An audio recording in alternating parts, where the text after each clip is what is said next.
Okay, hello. So today is January the 5th, 2023, and we entered the new year. And on this day in 1709, at the beginning of the 18th century, something incredible happened. It was a big frost in Europe, the biggest, the most intense winter with the lowest temperatures, and apparently thousands and thousands of people died in 1709. And this gave me the idea to reflect a little bit on architecture and frost. And you'll see the result of this meditation on this subject, architecture and frost. So let's see, let's move forward.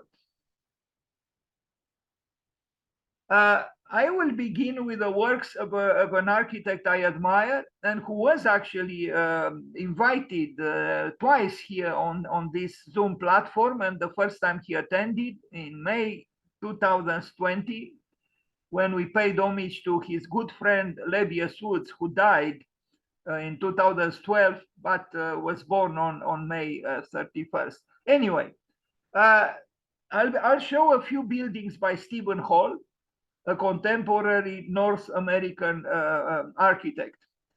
I found this article searching for, architect for the theme, architecture and frost, painting with light, the ethereal glass facades of Stephen Hall architects. When asked what his favorite material is, Stephen Hall responds simply, light. And he's not the only architect, major architect, who thinks that light is immensely important as a construction material, if we can call it so. There are others. Tadao Ando is one of them, but not just him. There are others, very important architects. But before I show some buildings by Stephen Hall, I show you this picture, which I took when I lived in Chicago. I had a small art and architecture gallery, and because I had no heat there, you can see the result. The window towards the street, the storefront window froze, and I took this photograph. I took others, but I couldn't find the others anyway. This is a frozen storefront window in Chicago. I forgot in what year, maybe 2005 or 2006 or so. Anyway, Institute for Contemporary Art, VCU by Stephen Hall, architects in Richmond, Virginia, in the United States. As I said, I show a few works which, in my opinion, relate to the theme, architecture and frost, or in Romanian, arhitectura și ghețul. Here it is. I like this work very much, and you'll see a few other works. It's almost Apollonian, it's very, it's soothing in a way. It's not, I mean, the geometry of the building is rather interesting, but not in an alarming way. And the way he uses glass made me think of frost. But this is controlled by the architect through the choice of glass, translucent glass. And it's a poetical building. It's why is it poetical? Exactly because it has a certain mystery. It's not very, very, very, very stubbornly, clearly defined. It's because of the quality of the light, both during the day and during the night. It has a certain softness. Some parts are not very, very sharply defined, although the prisms themselves, the geometric aspects of his work is, of course, geometric. But there is a subtlety here which derives from the quality of light. And indeed, he was sincere when he said his most important so-called construction element is, or material that he uses, is light. This made me think of an important theoretician of culture or critic in France, Boileau, who said that he had this formulation to unite the spirit of geometry with the spirit of fineness, l'esprit de geometrie and l'esprit de finesse.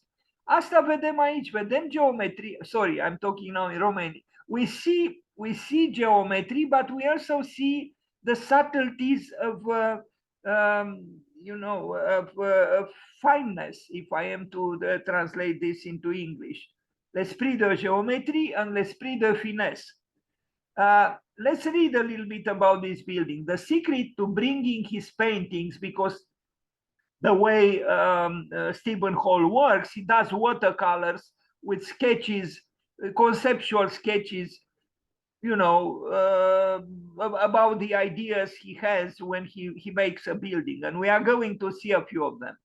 In the article that I found, these sketches are called paintings. They are not really paintings.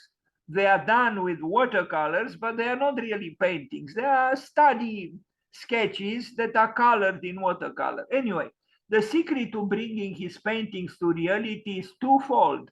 First, the clarity of glass is obscured with a textured finish created by sacrificing its surface with abrasive or acids. A very important thing here, obscure. Why is it that Stephen Hall needed to obscure something, in this case, glass? This is an important question, because he was trying to sabotage a too obvious definition of the architectural object or of the building or of geometry. Second, the facades are insulated with semi-transparent fibers or plastic tubes known as capillary slabs, which absorb light and disperse it more evenly through the glazing. This allows Stephen Hall to produce poetic works of architecture that appears to be built of light. As you begin detailing curtain walls for your next project, whoever wrote this article, be inspired by these ethereal glass facades. Good advice. Again, you say it's not so special. Well, it is, because it's softened. The building is softened because of the quality of light.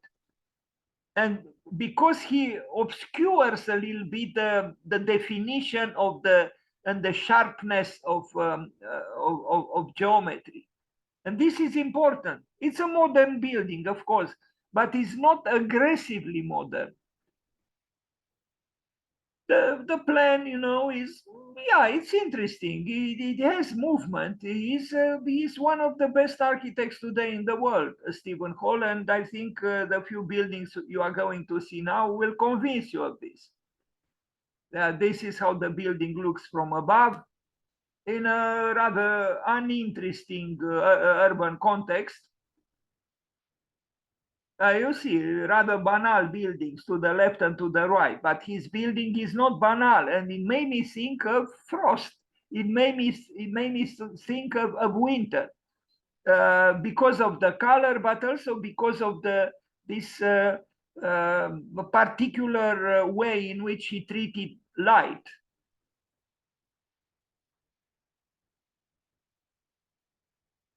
It's not just through light that he obtains this poetical, feeling. It's also, you see, the way he uses geometry. It's enough to look at this image to understand that he didn't use geometry in a very simplistic way. There are complexities even at the level of, geometry. It's a museum. And here we see those so-called paintings. They are not paintings. They are studies done with, notations, conceptual notations, and watercolor. He softens the conceptual drawing with watercolor. Stephen Hall. Another work by Stephen Hall in France, this time, La Cité, the Cité de l'Océan, the city of ocean surfing, in Biarritz, France, Museum of Ocean and Surf. Again, we are dealing with high quality, architectural quality, mainly because of the poetic usage of a certain material, this translucent glass, and you know, the implications it has on the geometry of the pavilions, because you know, there are certain pavilions here. It's a very fine work, and in a way very simple, very modest, but it is poetical. It transcends somehow the measurable. And Louis Kahn, the great American, well, born in Estonia architect, he said it very well. A great building begins with the unmeasurable, then it goes through the measurable, meaning design, and then at the end, it returns to the unmeasurable. Well, what is that unmeasurable? Well, that unmeasurable is the poesis of architecture, is that singing of the stones, you know, making the stones sing. That's the unmeasurable, and that has nothing to do with measurements, with you know, all the you know, the more limited and limiting aspects of architecture. Quite the opposite. You arrive at the unlimitedness of architecture by transcending what is measurable. It's not easy to do because you do it through numbers. You know, do it. Of course, this was built with the dimensions, no? But look, even the atmosphere inside the, it's rather soft and it's not a harsh environment. It's not just about light, as I said. It's also about the geometry and the, you know, the intervention of certain curvatures that create a softened atmosphere. This is truly a masterful work, and it's not easy to do something like this. It seems simple. It's not so simple. Even here, you know, how unexpected that you know, curved ceiling is. I don't know what's above it. I didn't study the plan or the sections, but it is you know, taking part to the mystery of architecture by provoking curiosity and stirring up the imagination. When you are here on this sloping terrain, you are probably intrigued by what is that? You know, it's like an upside down belly of some sort. What could be there? And even from the outside, it looks interesting. It's modest. It's I don't know if I have the correct words now to approximate through them what I feel.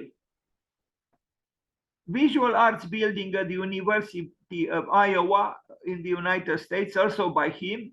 The new home of the University of Iowa School of Art brings together students of all art forms, from ancient metal smithing techniques to the most advanced virtual reality technologies, together in one multidisciplinary facility. The building, modeled after the Cubist paintings of Pablo Picasso, has been carved into a series of blocks and voids, creating studio spaces with optimal light conditions for each discipline.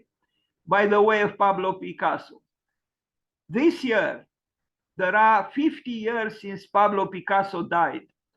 And I already wrote the text for an international competition in architecture, and I want to invite you, a house for Pablo Picasso, to pay homage to him, not just through presentations on Zoom, but also through our own creativity. How would you make a house for Pablo Picasso?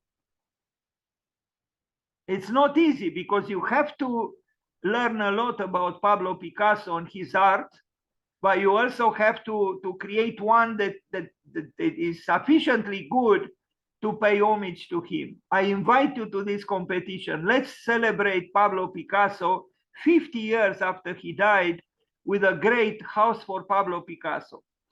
Okay, we continue now. This is the building in Iowa, an art school. by Stephen Hall.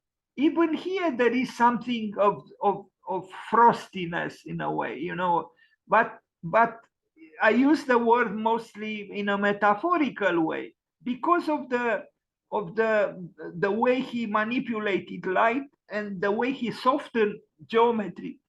The outward facades are clad in zinc panels and feature windows of both clear and translucent glass, depending on the type of artwork being created within.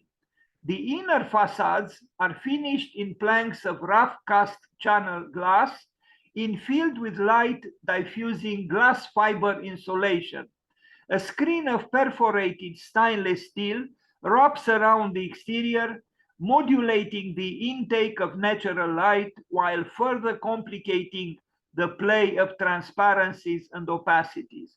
Yes, it is exactly this so-called complicated play of transparencies and opacities that generate the poetry of the building.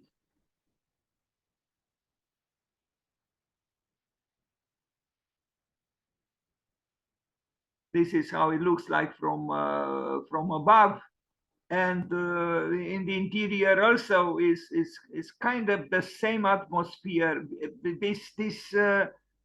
The yes, mainly through the quality of light, he's able to soften, you know, the harsh contours and create some kind of a.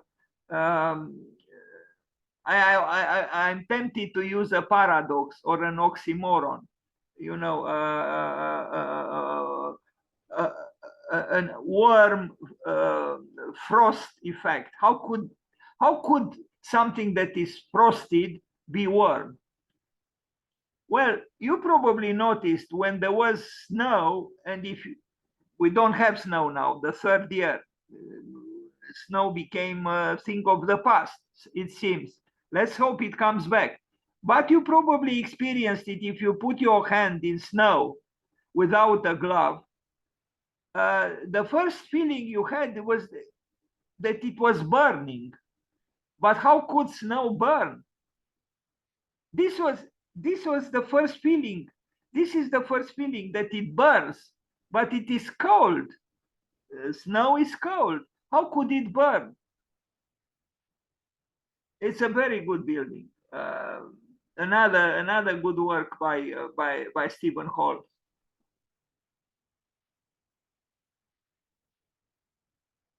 And even here, you know, this has nothing to do perhaps with frost, but this embroidered panel, I call it so, you know, I don't know if you know, Stephen Hall uses what he calls porosity.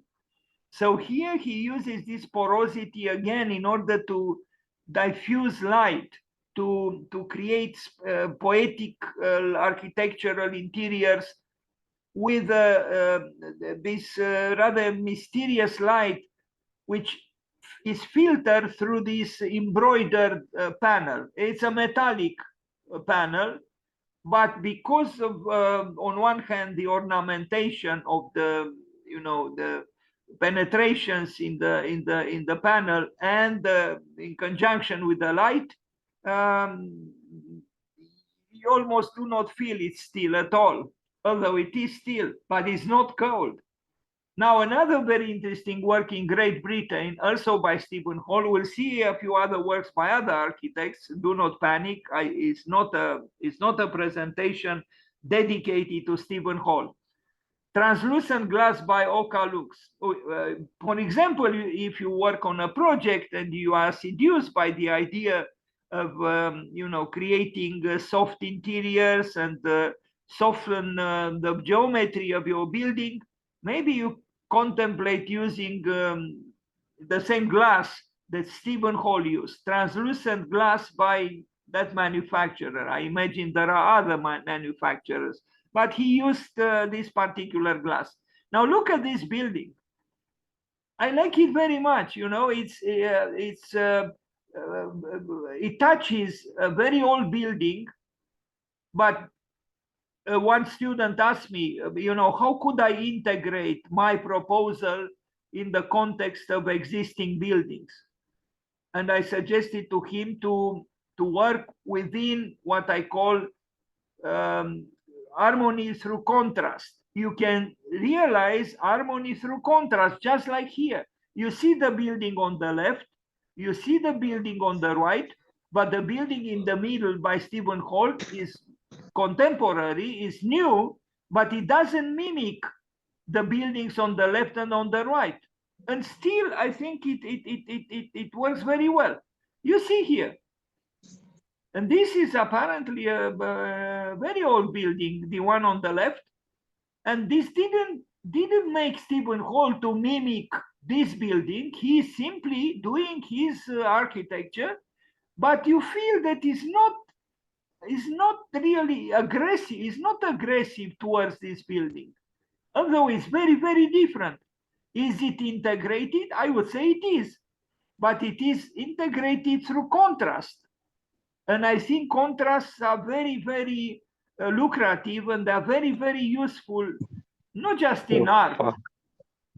Hello? I've heard something. Not just in art, and not just in architecture, but I can tell you, even if you cook something, let's say you put on a plate some green salad and some red tomatoes.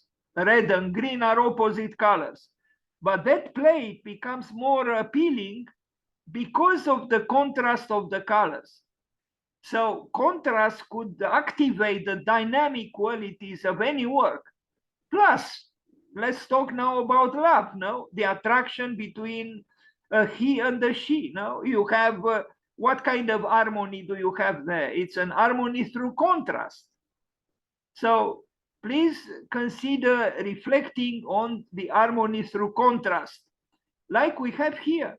But the softness of the building by Stephen Hall, I think, is remarkable. And you see in the plan, the old building on the left, the new building by him on the right. And I think it works brilliantly. But they don't mimic each other. They don't try to so-called, I mean, again, to respond to a context, an existing context, you can be very, very creative and still not insult that context. I like the plans also, the dialectics of the plan. The building on the left, an old building, the building on the right, a new building, but I think they sit together very well. And it was built. Also, you see the power of art, and also the power of aleatory, interventions, because here, in a very playful way, he brings some freedom of expression on the facade of the building. Otherwise, the building could have looked a little bit frosted because of the frosted glass that he used. And look at a sketch he did with his artworks, which animate the facade.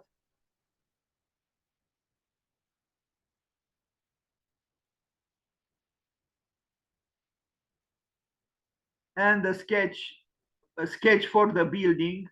This is how Stephen Hall works with these watercolors, conceptual watercolors, if I can call them so. Okay, now we go to a different architect, searching on the theme of architecture and frost. I came across this building, which in my opinion is not as brilliant architecturally, but it has to do with frost. A stunning Icelandic institute is an ice-frosted eco citadel. Whoever wrote this article said, but I don't know. I saw other examples, but here you see on the glass, the aestheticization of frost. And this is something worth considering. Of course, in Iceland, you can do it because they still have winter, but we don't have, it seems, at least not in Bucharest. Anyway, otherwise, a lot of glass, but you see the glass that is frosted is actually a second layer of glass. Behind it, there are windows, so it's a double facade. And the one that is interesting is exactly this one, the echo ice frosted glass. The echo, in what way it is echo, I don't know. I didn't study the technicalities relating to the facade, but in terms of inspiration, perhaps it's enough. Now you see a project by these architects in Greece, 314 architecture studio, inserts a frosted glass facade into Athens streetscape. Now, in Athens, you really don't expect too much frosted, things, because it's a warmer climate. The architect's main concept was to create spaces using physical transparency, an idea made possible with the use of frosted glass, again, frosted glass, as a prominent feature of the building. The blurred, transparent cell also works to light up the interior spaces. Transparency is therefore utilized as a medium to open up closed spaces to both light and air. Panels of frosted glass are also used on the inside of each property, on each wall, and by the use of hidden lights inside of them, it gives the feeling of natural light penetrating the residence. And so it's just a project. This was not built, but it shows the potential of an architecture inspired by frost, and even in the context of such a city as Athens. It would have been interesting if it was built. Here again, we see harmony through contrast, because that proposal in between the two existing buildings has nothing to do with the existing buildings. It's a new intervention, courageously new and courageously expressing what the architects believed in. I would suggest to you, I would advise you to stay away from mimicking, to have a servile attitude vis-a-vis context. No, you cannot be servile. You have to assert your time and your place and your own creative energy. Anyway, moving forward, we still have a few other things to say, to look at and to say. Okay, now we arrive at a brilliant work done by brilliant architects, because Kazuyo Sejima received the Pritzker Prize in Architecture, and she was the founder of Sana in Japan. And she was invited to build a Louvre branch, a branch of the famous Louvre Museum in Lens, in France. And you are going to see it, how beautifully frosted it is. It's not just the building, it's also the landscape. I think the landscape is equally brilliant, because the landscape appears almost to be kind of an anti-landscape architecture. It's almost untouched, or it appears to be untouched. And in some portions is actually very abstracted, truly a masterwork in terms of landscape architecture. But look at the building.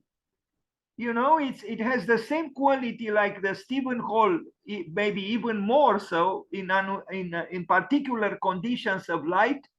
The building becomes, like ice in a way. And I remember reading the Kazuyo Sejima when she was very young, and she started her practice, her own, office of architecture. She did say that she wanted to create a frigid architecture. Now, between frigid, usually we think that what is frigid is, sterile, it's very cold. But it depends, how you look at it. This is kind of cold. This is kind of frigid, but it's also mysterious, and the geometry is like in the case of the buildings by Stephen Hall, is softened a little bit because of the conditions of light and the materials she used. Under different conditions of light, you can see through the glass almost perfectly, like in this. But look, on the other hand, at the landscape, which was created by the architects. Now, the ice is now on the land, on the earth. I think the landscaping is beautiful because it's abstract, it's poetical, it's mysterious. I like it very much. And again, the building, the one on the right, you know, it could make you think of frosted glass or frost in general. And look at this. This is the art of architecture. It is art. Whatever some people might say, this is art. It's done brilliantly. It's done minimalistically, but it's not a simplistic. It's, in fact, it's more than, it's also maximalism in a way, because look at the projection of the trees, of the vegetations outside on the facade of the building. It becomes like a painting by Turner in a way. And look at the landscape around the building. You know, again, mystery is brought in because of the obscuring effects, poetical effects that the architects found to create, to arrive at the unknown, in fact. And frost glass, or frost in general, is misleading in a way, in the sense that, you know, frost is actually water, but it's not flowing. It's in a way it's deceiving. No, frost is a deceiving entity or material, or how to call it. Very nice work by Sana. The founder was Kazuya Sejima. Now she has a partner who is probably also her husband, the young architect whose name, unfortunately, I keep not memorizing, and I regret, because they work great together, and I'm sure his role is also very creative. You look at the plan, it's almost a rectangle, it's almost a clear-cut prism, but you see it's slightly, very, very slightly curved. Why was it curved like this? Because not for functional reasons. This is a subtlety that brings complexity to geometry, and this subtlety is important, very, very important. Now, the coolest architecture on Earth, somebody wrote, is in Antarctica, where it's very, very harsh. The climate is very, very cold. Let's look a few examples of architecture in Antarctica. That is where it is still very, very, very cold. Britain Halley 6, designed by those architects, sits on hydraulic stilts and on skis. So there are various research facilities for Great Britain, for Spain, even for India. Probably various nations do research in Antarctica. And this is how it is the inside, and this is how it is outside. And I do find them interesting. And this more literally connects with our theme today, which is architecture and frost. Spanish, I forgot an H there, please forgive me. After S is an H. Spanish Antarctic base. Here we see also chromatic contrast, no? The redness of the buildings with the whiteness of the snow. And I like the dynamics between the two.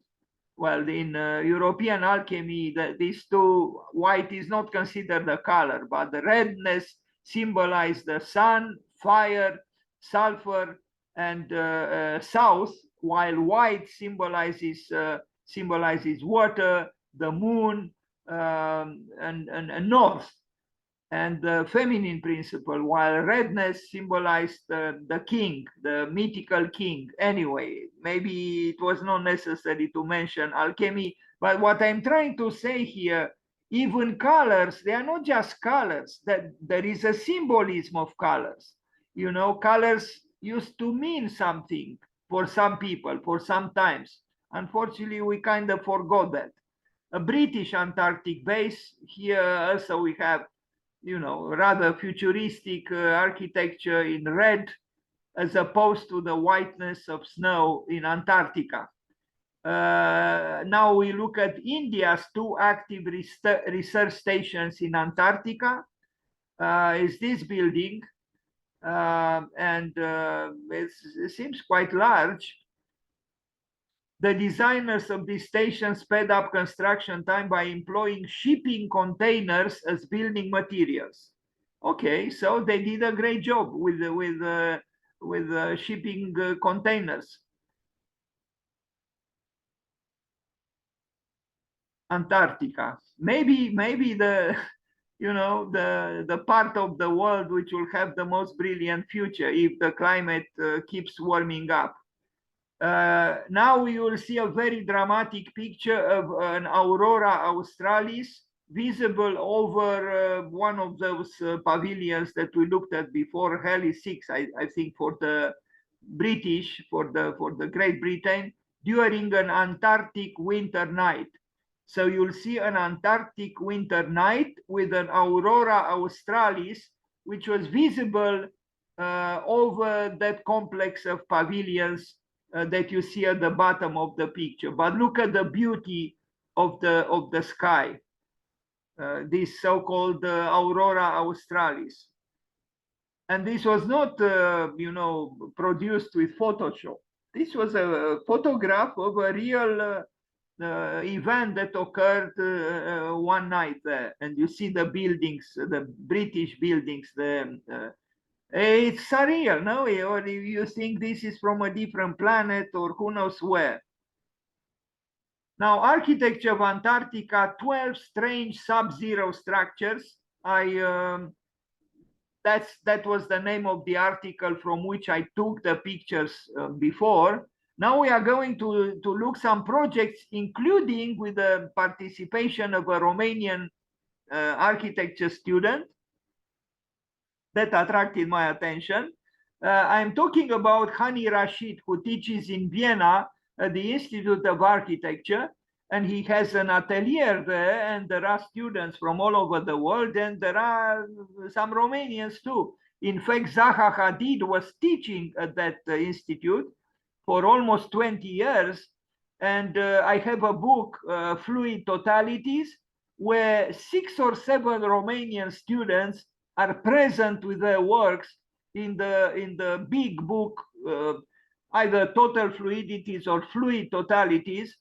I am becoming a little bit patriotic, but I have to tell you, Romanians are very good at digital architecture. Some of them are excellent. And you see here the participation at the Venice Biennial, part of the Hani Rashid installation, where he imagines, he was the professor, Hani Rashid, a North American architect of Egyptian roots. So he imagines recyclical architecture in Antarctica.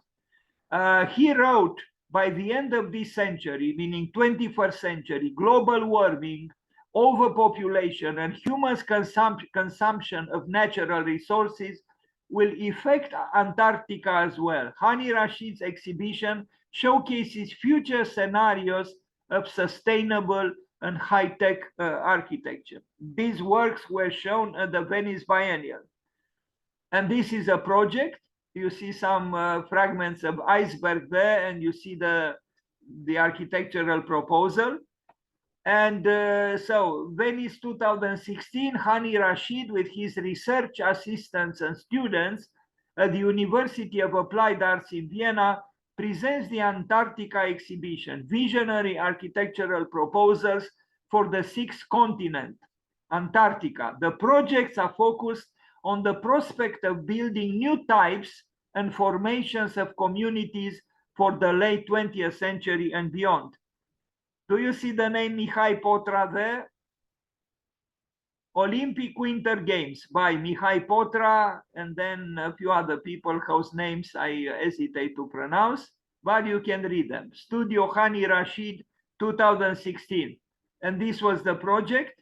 Indeed, it is about architecture and snow, architecture and frost, architecture and ice, because we are talking about Antarctica and the visionary architecture that the atelier, the studio of Hani Rashid envisioned. The Antarctic is a powerful place of remarkable beauty and perfection. That's what he wrote, Hani Rashid. With global warming and rising sea levels, this precious place will undoubtedly be impacted. The notion that it could one day see crop production alone begs one question: how we as architects and planners might consider such a strangely reconfigured global future. And again, some works from the exhibition in Antarctica.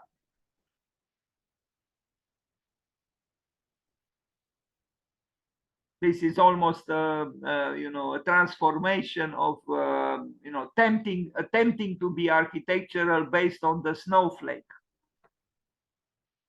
They work very digitally. I mean, these people gave up the T-square and the rectangle, almost 30 years ago.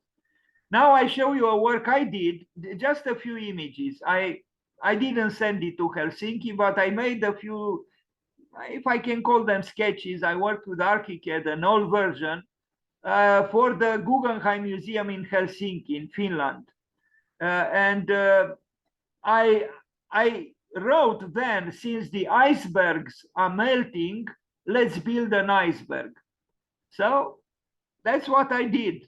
But first I did it, and then I wrote what I wrote here. This was the building site, this portion in red, and this is the city of Helsinki. So here I found myself playing with the ArchiCAD in an unconventional way. I arrived at the iceberg without me initially thinking of building an iceberg. And this is the plan of the building. I mean, the view of the building is like frosted glass. It's like ice.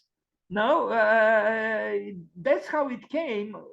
I worked with the planes of glass, and I intersected many of them in a very free way. And this is how the building would have looked like seen from above. It's just a sketch, but it evokes indeed an iceberg, and it evokes ice, and it evokes frost. This is how it's supposed to look like the building. That's why I said, the icebergs are melting, let's build an iceberg. Another view, and another view, and that was it. I didn't send it to Helsinki because I didn't really, respond sufficiently to the theme, but I did this, and I'm not really ashamed, because I think it would have looked very interesting there. Helsinki being a city of the north, where they still have ice, and they still have snow. Now, the structure and ornament of the snowflake. The snowflake seems to be more wise than we are, because the snowflake, you know what the snowflake is, fulgul de zăpadă. The snowflake has both structure but also ornament, because the structure of the snowflake is very ornamental, and I'm sure you know it. Like this, or like this, or like this. You cannot deny its ornament, but you also cannot deny the structure. It's both structure and ornament, and I keep saying it and saying it and saying it.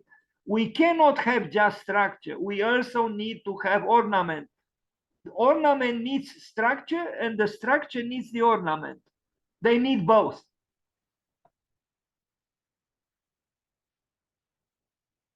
Snowflakes, they are beautiful.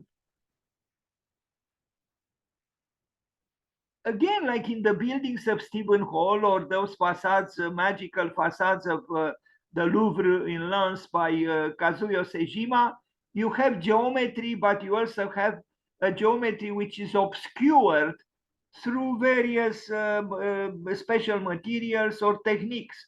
Here again, we have the structure, we see it, but there is also something that moves beyond the clarity, the obsessive clarity of structure. So you bring in some mystery, and nature seems to work in the same way too. Look, it is structure, it is order, it is geometry, but surprisingly, this is the structure of snowflakes. I mean, we know very well how a snowflake looks like. Well, we remember now because we didn't have winter for 3 years. But isn't it amazing that the most fragile of things, a snowflake, has actually this kind of ornamental structure? I find it amazing and beautiful too. Why did nature make things like this? Why? They are beautiful ornaments. That's what we look at, and they represent the structure of snow, the structure of the snowflake. Now I show you an ice restaurant built in China, the experimental lab of the world in terms of architecture. In Harbin Institute of Technology, they built this ice restaurant with years of innovative design and research experience of ice and snow buildings. The team has designed, we are approaching the end, just a few more minutes. The team has designed and guided the construction and maintenance of this project through collaborative design of buildings, structures, and indoor environment with digital model. The project, using innovative technology such as joint exhaust ribs, paper fiber composite reinforced ice spraying, and achieved the predetermined design goal. And you are going to see the design embodies the organic combination of architecture, structure, and art. Again, architecture, structure, and art. It could have been written architecture, structure, and ornament, because ornament is related to art and explores the new possibilities of ice and snow architecture in space, technology, function, and artistic expression. In two instances in this short phrase, the word art appears twice: art and artistic expression. It's a restaurant, no a prosaic function, but we all have to eat. But the building is interesting, and we are going to see a few pictures of, how it came into being in China. Ice, ice, and ice again. If this is not ice, I don't know what it is. But that fish there, which was probably inspired by Frank Gehry in Barcelona, is not with ice, but the restaurant is. I miss the snow. We had 3 years in a row Christmas without snow, and we are January, and 2 days ago there were 15 degrees Celsius. It's incredible. This is not winter. I'm afraid we only have 3 seasons now, not 4 any longer. Winter is gone, at least here in Bucharest. I don't know how it is in other parts, but here it seems it is gone. So this is, this was built part of a research, some kind of a university campus. If I understood correctly, they don't exist any longer. When the pandemic started, they couldn't be used any longer, and they demolished them, which is very sad. But for thinking and for feeling, the memory of the work is still with us, is still important.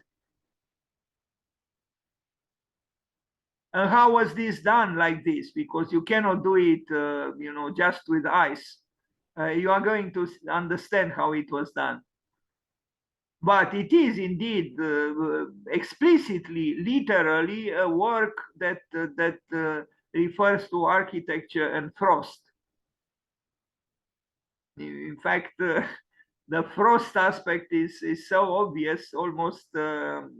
But when you see the human beings, the students inside, all of a sudden something warms up the whole thing. Like here, the building is in ice, but the human beings are, well defined and colorful and interesting conjunction here. You know, on one hand, the abstractness, you know, the aloof appearance of the ice building, and then the human beings with colors and warmth and warm blood and you know, and so on. I like this picture very much.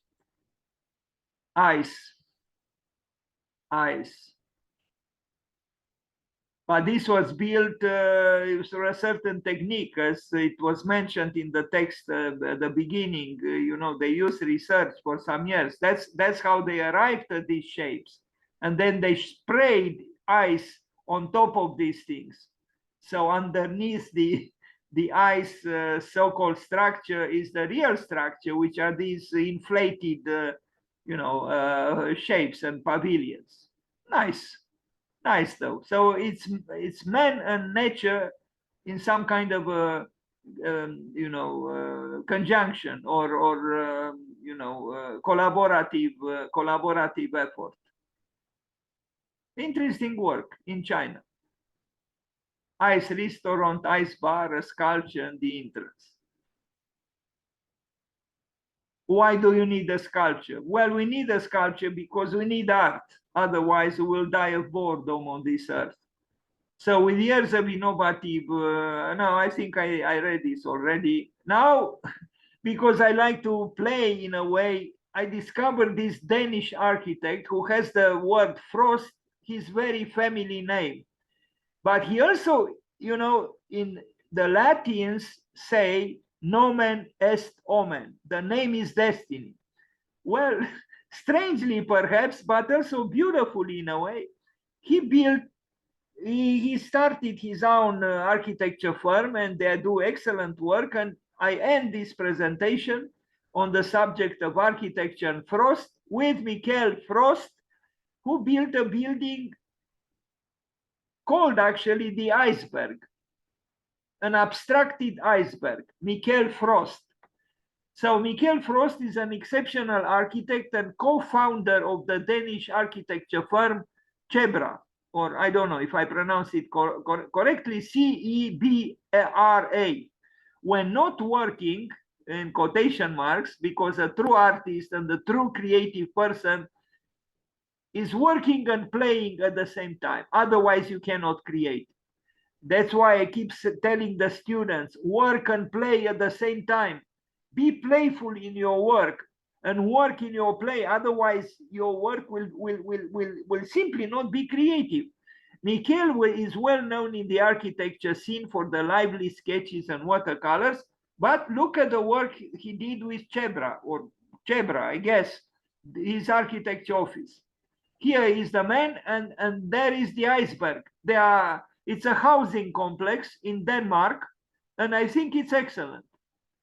It doesn't mimic, you know, nature. It's abstracted. It's a work done by man, but it does evoke somehow frost and ice, and of course, an iceberg, and that's how it is called. You see, the iceberg was done not just by Cebra, but also Search and JDS and Louis Payard architects. So it was a large team that worked on this rather large housing complex. Beautiful. I think it's very nice.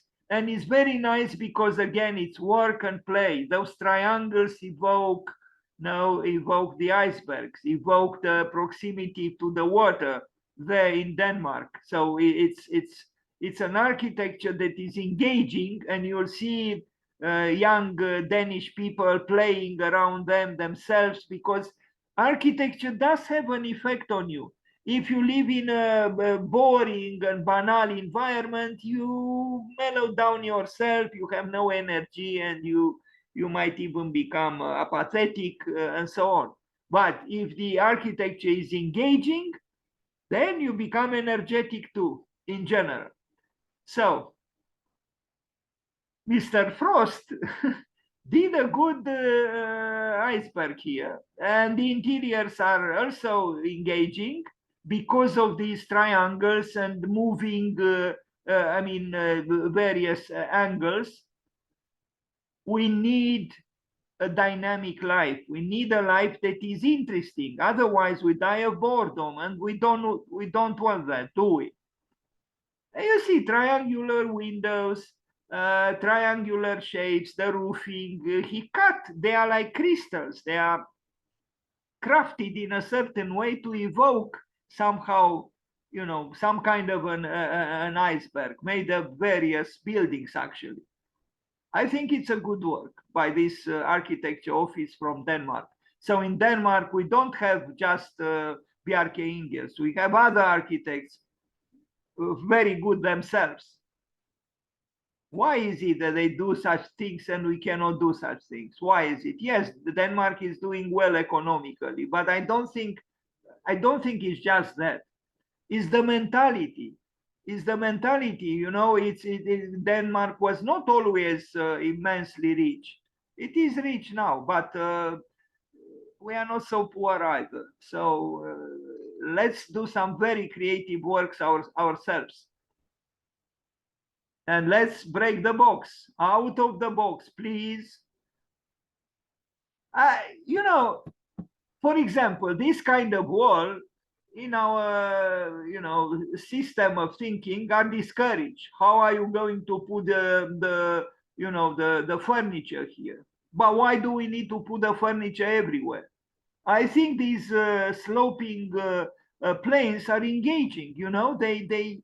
They activate you. They make you energetic, and this matters. Even if you don't have a lot of furniture here, I think it's the space itself is provocative. And you see the people now, of course, they have the good life here. They have the beach, they have the iceberg behind, they are in shorts, they play volleyball or whatever they play. But again, if the work is done with creativity, with zest for life, with joy, in the end is about joy, then the people who live there and move around them and so on, they are joyous too and playful. And look at them, they are playful. And I think we should be playful too. Bravo to these Danes. We consider them, the Scandinavians are cold. They are not cold at all. The architecture is not cold, and these people who play are at least as temperamental as we are, I think. Anyway, they also fish, there is water, there is sky, there is the iceberg by these brilliant architects. And what can we say? Apparently on Earth is still preferable to live instead of live, L-I-V-E, instead of going to the moon or to the Mars, where there are big problems. Here, the Earth is still a magical place if we learn to love it. And I think we have all the reasons to love it. And to be careful with the climate, not to irritate it too much and not to irritate nature too much. And I think if we do work where we combine, work with play, where we bring also artistic, longings and connect even on a metaphysical level with nature, because after all, if this complex of housing complex is called the iceberg, this is a clear reference to, the melting icebergs. But if some icebergs are melting, these buildings are replacing them with the memory of an iceberg, and in the name of the iceberg, and as an homage to the iceberg. I like this work. And I like the vitality of these people around too. And of course, they have some privileges. Not everybody has them, of course. But nobody can restrict our creativity. I think we can manifest our creativity in almost any circumstance. That's what I like to think. Architecture and frost. But I almost said architecture and hot frost, because what I look at here is a hot frosted architecture, a hot iceberg.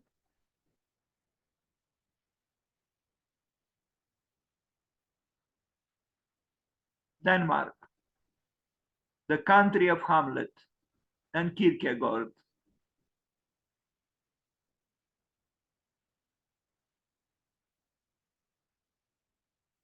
The climate is not as generous there as it is in our country.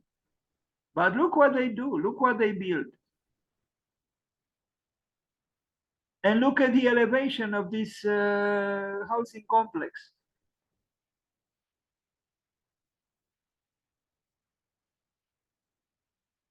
By Mr. Frost. He is the main, creative force there. Look at the sections. The abstracted iceberg, the abstracted Danish iceberg. The model, we have two more images and my presentation ends. Another picture of the model reflected into what in reality is water. And this is the last image, maybe the least interesting, but what I would like to point out here is that even if the work is called the iceberg, we see that the architect and the architects took into consideration the apparent trajectory of the sun that melts the ice. But in the imagination of the architect, by taking into consideration the sun, actually achieves what I come back to alchemy. It was the goal of the alchemists to unite the opposites. So here they united the hot sun with the cold iceberg, and the conjunction between the two generated this work that I just presented. Thank you.